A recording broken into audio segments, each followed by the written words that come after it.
Shalom, everybody. Shalom, shalom, shalom.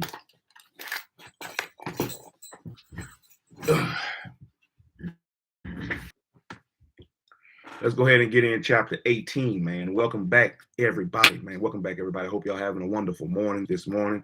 Getting things done live well. You can see, hear, breathe, feel, touch, taste. All your senses is working. Give all praises to the Most High God for that, if they are. And if they ain't, still give all praises to the Most High God, because you still hear another day. You hear another day. Oh, man, I'm tired yet already. But I'm going to take a little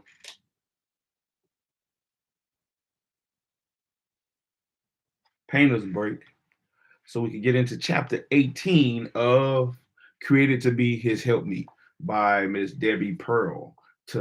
Chapter 18 is number 3 of the characteristics of what God commanded the aged woman to teach the younger woman: to be sober, to love their husbands, and now number 3, to love their children. Shit, I might have to go back and read to love their husbands again for Facebook.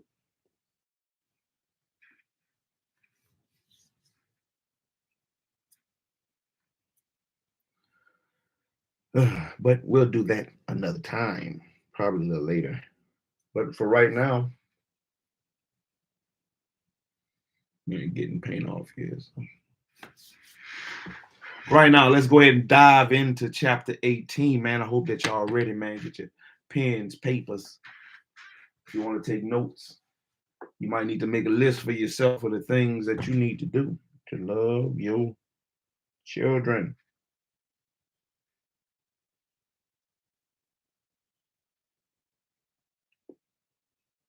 Chapter 18, Created 5. That we may teach the young women to be sober, to love their husbands, and to love their children. Let the children lead them. The most important thing a mother will do for her children is to create an atmosphere of peace and joy by deeply loving their daddy and being satisfied with life. Several years ago, my husband did a family life seminar for homeschooling families at a large, very conservative church. The people were given age-appropriate questionnaires before we got there. Each homeschooled child, from every child who could write up to the single adult still living at home, was asked 2 questions. Number 1, is your home happy? And number 2, what one thing would you like to see changed in your home that would make you a happier person? We were not expecting profound answers. We thought the children would say that they wanted name brand clothes or more freedom, or maybe more access to video games. We hoped we would get a few serious answers, like some kids saying they wanted to spend more time with their parents or they wanted to be trusted. Their responses shocked and saddened us. Out of about 75 responses, only 2 or 3 kids considered their home happy. Nearly all 75 answers of the second question were basically the same. 10-year-olds who could barely spell to single college-age adults had the same hopes and anguishes. They all said something to the effect of, I wish mama and daddy would love each other. The younger kids wrote answers like these: our home would be happier if mama and daddy would not fight. I would make my mama and daddy like each other. We would have a happy home if mama would not talk bad about daddy, and I wish mama would not talk back and make daddy get mad and yell. The older ones wrote along these lines: our house would be a more peaceful place if mom did not walk around with this frozen bitterness. I feel like we live in a war zone. Ain't that a house to grow up in? How do you love your children? Let these 75 home daddy honor their daddy, obey their daddy, forgive their daddy. All hard ones to do in my thought process. I don't want to be like mama. Dear Pearls, I would like to share my story with you. It is simple but probably common, and it needs telling. When I was a child, I was always aware that my mom was distrustful of my dad. If one of us children did a bad thing, she was quick to deal with us, so daddy would not whip you too hard. If dad was going out to buy something, she would worry out loud that he will be foolish in how he spends the money. When he got laid off, I remember her saying over and over, I guess I need to learn a trade. Someone in this house has to work. I cannot fault her in any area of motherhood. She kept us fed, clothed, and warm. But when I think of my mother, I think of a worried, fretful woman who was always ticked off at dad. Our home was tense. I have only a few memories of her smiling. I cannot remember a time when she sat in dad's lap or danced around the room in playful fun. He was not the mean man. I remember hard whippings, but not any harder than the neighbor kids got. I remember him being interested in me. He taught me how to do simple, fun things, but because of her, I always avoided him. All of us kids are grown now. My brother did great in life. His marriage has been good and his children seem well adjusted. When he was growing up, he was gone to work with dad all the time. Us girls never went with dad, and so we were at home listening to mom talk about how hard our life was. All of us girls had terrible youths, and we have all had a bad marriage troubles. Our kids have not done well. We don't talk about it much, but we know mom played a big part in our misery. She still says, she still lays all the blame on dad, although we all know he was just an average guy. I always knew I did not want to be that kind of wife or mama. I wanted my children to remember me all as loving their dad and enjoying life. I did not care if we lived in the back of an old dummy who had to be tolerated. My first marriage ended after a few short months. I determined when I married again that I would do it right. When I fuck, my bad. When I got married the second time, I lost my way and didn't even know it. When I realized that we would have to move because my husband's company was downsizing and he was out of work, I packed in bitterness while silently accusing him of not being a good provider and forcing me out of my lovely home. Then one day, I looked up at him and saw the same lost look on his face that I had seen on my dad's face 1,000 times when mom was taking care of the family. I was just like my mom. Something inside of me broke, and I hated the wonderful person that I was. It was then I remembered my promise to myself to never be like my condemning mom. I had brought your The Joy of Training DVDs and marriage tapes months before our move, but had not watched them. I knew the time had come. I settled down in the living room among the boxes, and before long, the whole family had joined me. We laughed and laughed at the big old mountain man telling the funny stories. We sent the kids to their rooms and finished up the Wives Honor Your Husband tape. My laughter turned to weeping, and my kind husband held me in his arms. I begged for forgiveness. I cannot tell you how changed our family is. My husband is thinking of starting a business. He has wanted to for years, but my fear of failure has held him back. No more. Living in a van, that's okay. I'm sad for lost ground with my children. More than anything, for my daughters, I want to break this ugly chain of bitter, critical womanhood. I have asked their forgiveness and found they were glad to be over the tension. They know that from now on, they are going to have a mama who thinks dad is great, even when he is not what I think he should be. He really is a great guy. I'm so ashamed when I think of all the earthly hell I have put him through. Our children are going to grow up secure in love, not insecure in a spotless house, insurance paid, and name brand clothes. Life has never been so good. Better late than never. From all of us, a great big thanks, Shilo.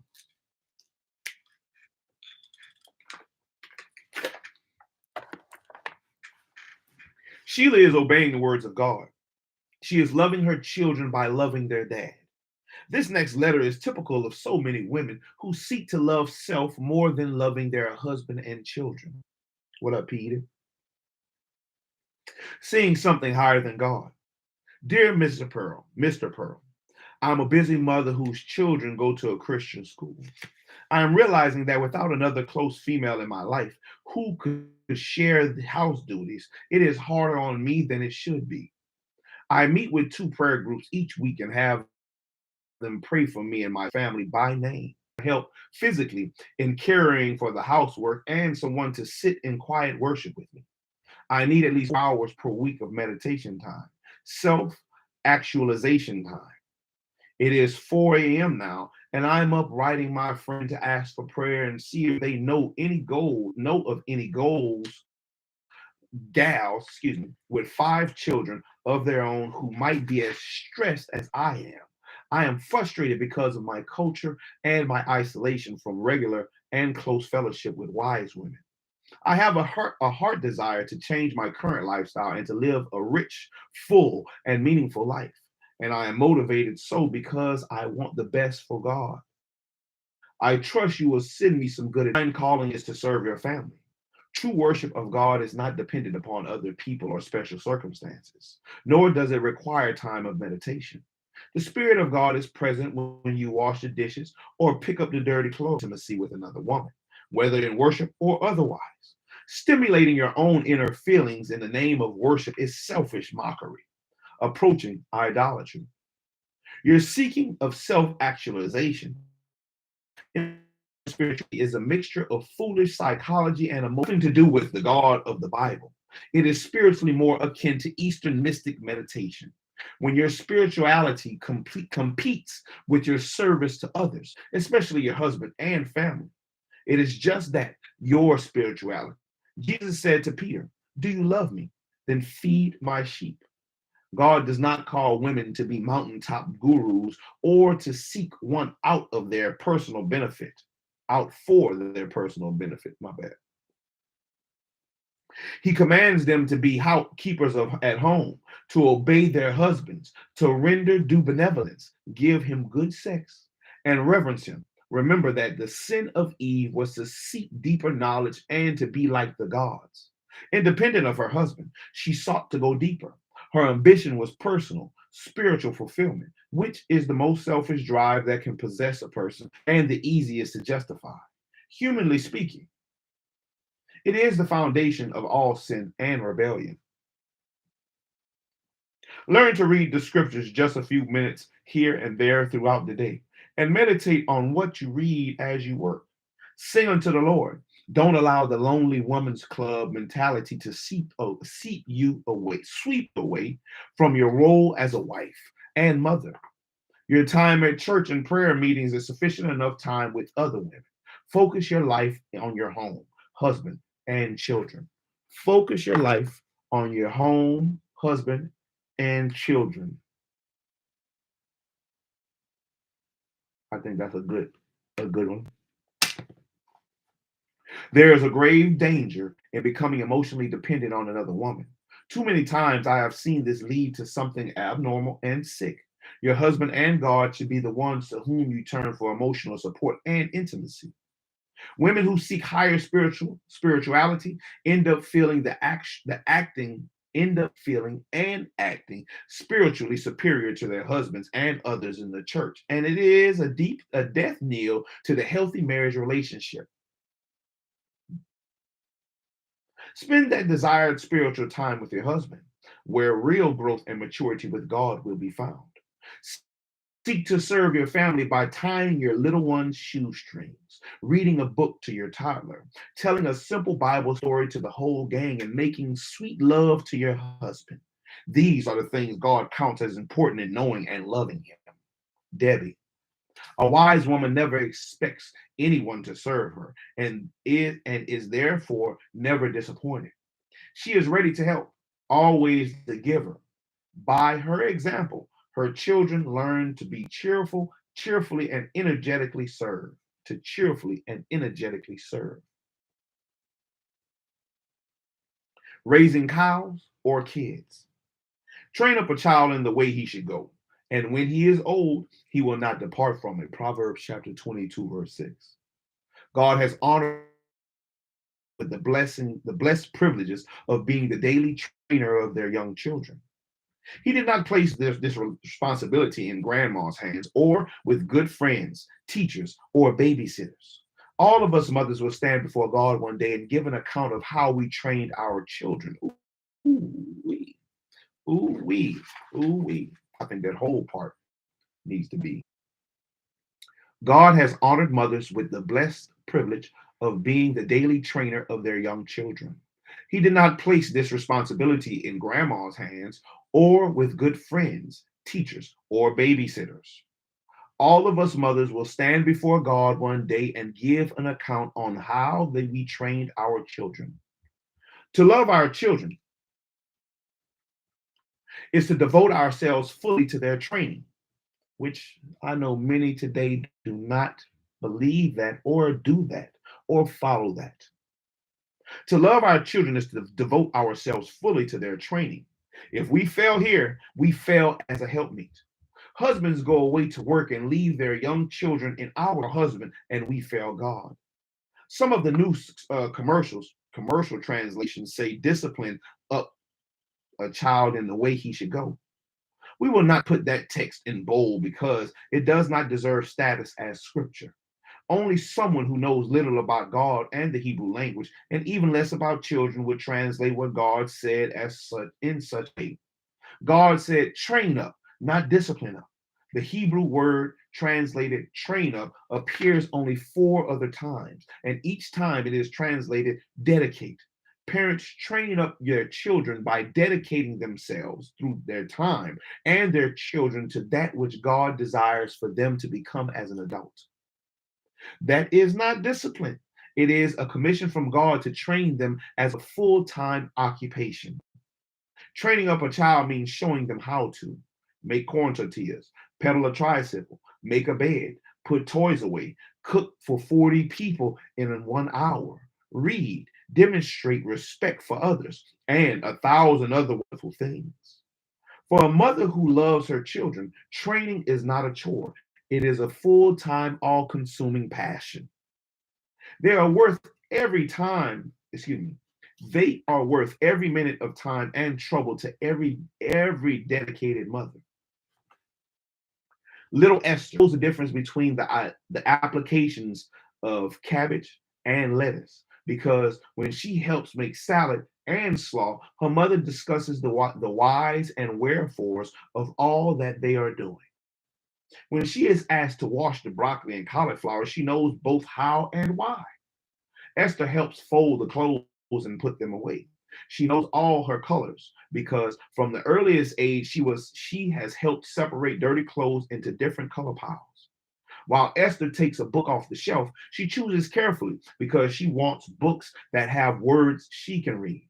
She can read many words, not because she has been officially schooled, but because her mother has always taken time to read to her, occasionally stopping to point out words know how to read many words. Therefore, learning will not be a tense, fearful exercise, but only the continuation of her first 5 years of informal learning. Her mother spends all day stimulating her developing mind with intriguing ideas. Esther's mom has 10 children. Go ahead, Esther's mom. Yet, she is not too busy for Esther or her younger brother. Many children are not so blessed as Esther. Some mothers treat their children as I treat my cows. I make sure they have good things to eat, clean water, and a place to exercise. If they show any signs of you raise kids like that, you're going to have a brood of little dummies. Unlike your care of the cow,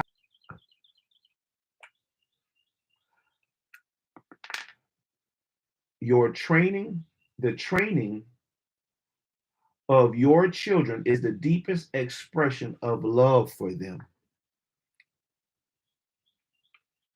Yeah, many parents think that buying your children things is the deepest expression of love for them. Mama, why am I so dumb? I have been around some real dumb kids. I asked them, did you see the eclipse last night? Stare. I heard your daddy has designed a new program for the flight school. Stare. Did your mom put whole wheat flour in these cookies? Stare. Mama answers. She doesn't cook yet, and he doesn't know his daddy works at the flight center. My husband and I enjoyed the eclipse, but it was too cold for the children to come out. Besides, they were watching a video. We visited a different family whose father also works at the flight center and spoke to a child who is 2, almost 3 years old. Donnie, did you see the eclipse last night? Yep. And the Milky Way too. Uh, yep. And the Milky Way too. We looked through a telescope. A telescope.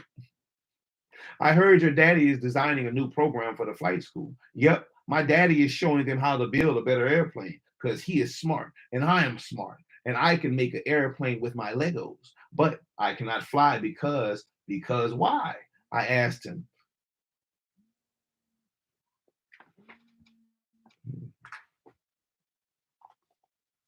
Because why? I asked him. My bad, excuse me. Phone was ringing. I asked him, fully expecting an intelligent answer. After all, any 2-year old can make an airplane out of Legos. Out of Legos has to be brilliant. He didn't disappoint me. It hasn't got a motor, he explained. I decided to check out his knowledge of the kitchen. Did your mom use whole wheat for these cookies? Right on cue, he responded. Yep, they are so healthy. Do you want to see my muscles? Mom let me mix up the cookies because I'm strong.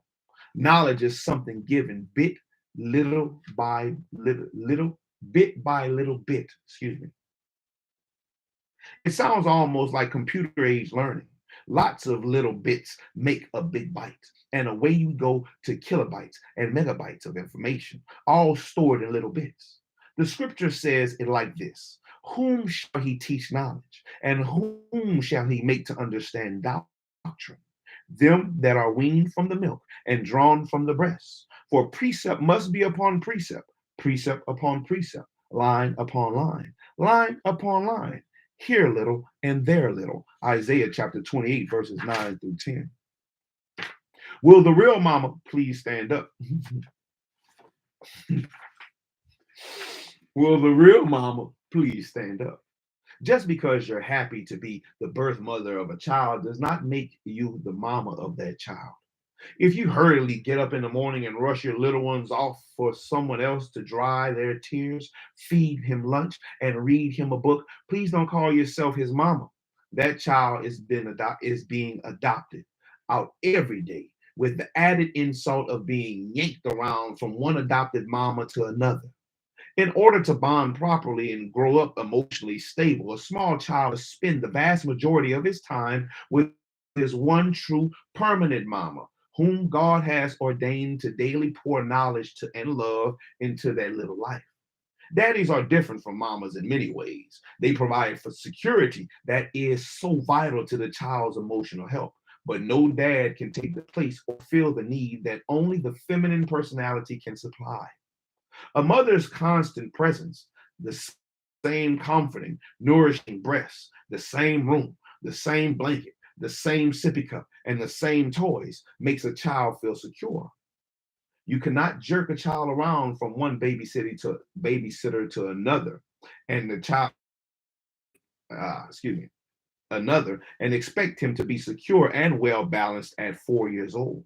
But you can expect a child raised in that manner to not cherish his mother later when he is 8, 10, 15, or 25 years old, just when she begins to need some cherishing herself.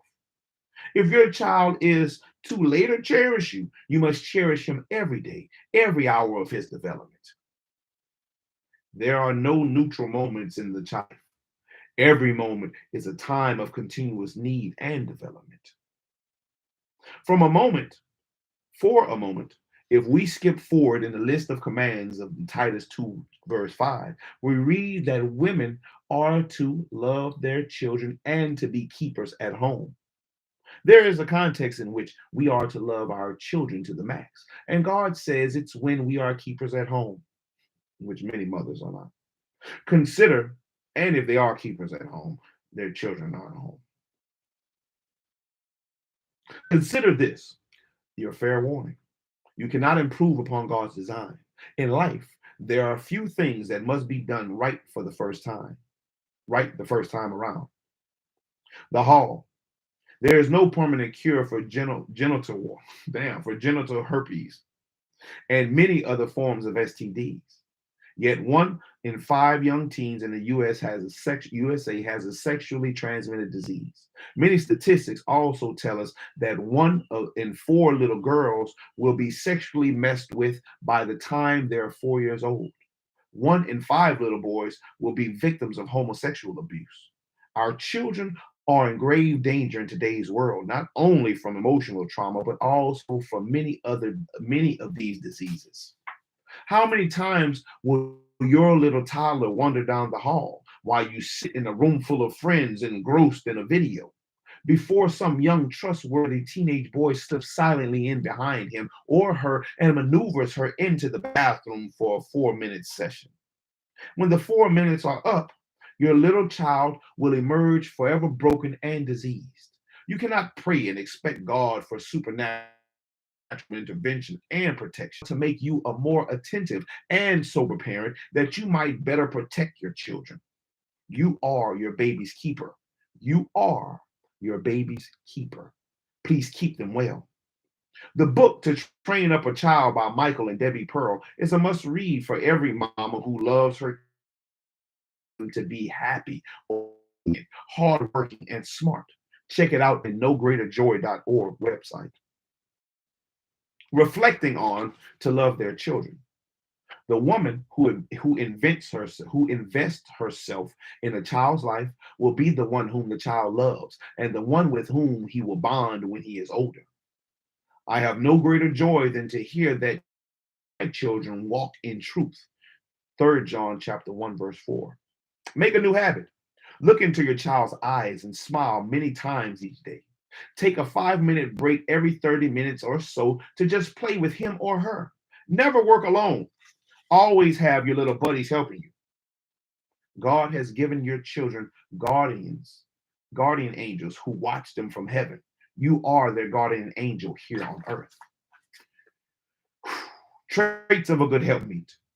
A good helpmeet soberly considers the needs of her children before her own interests. Ooh, that's a head buster. Shalom, spiritual conversations.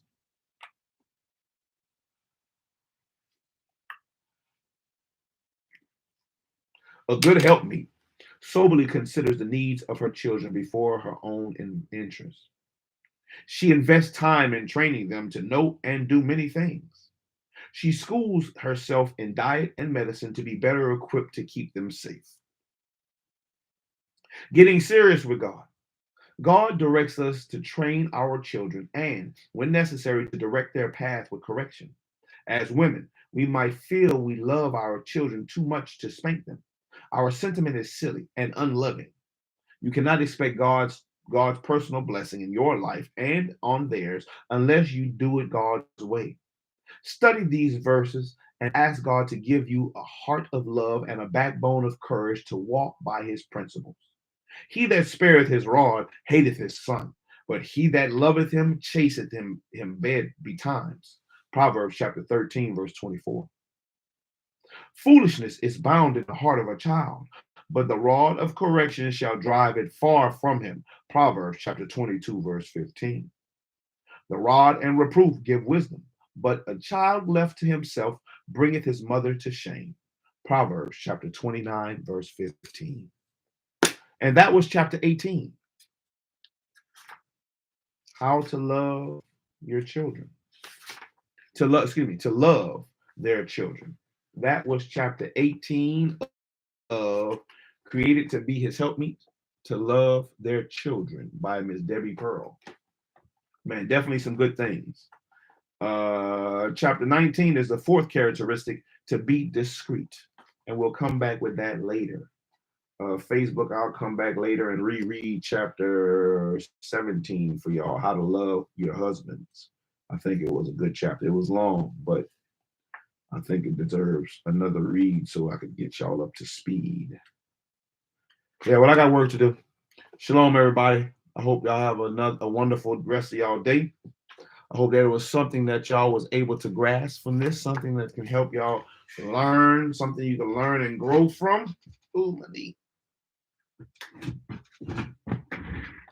Something that can help you love your children, maybe get a different perspective of how to love your children and make the changes you need to make so your children can feel loved and happiness in the home. But with so many single parent homes, ooh-wee, that's going to be a tough one to do. But until next time, man, Shilo out. I hope that y'all have a wonderful one. Continue to like, comment, subscribe. Help me push the channel. Help me to continue to grow the channel. I'm trying to get to 1,000 subs, and we're halfway there. I think I'm close to 500. I think I'm close to 500 subs, but let's keep pushing. Let's keep pushing and growing and see, can we affect some change in this world or in our own lives at least. So till next time, Shalom.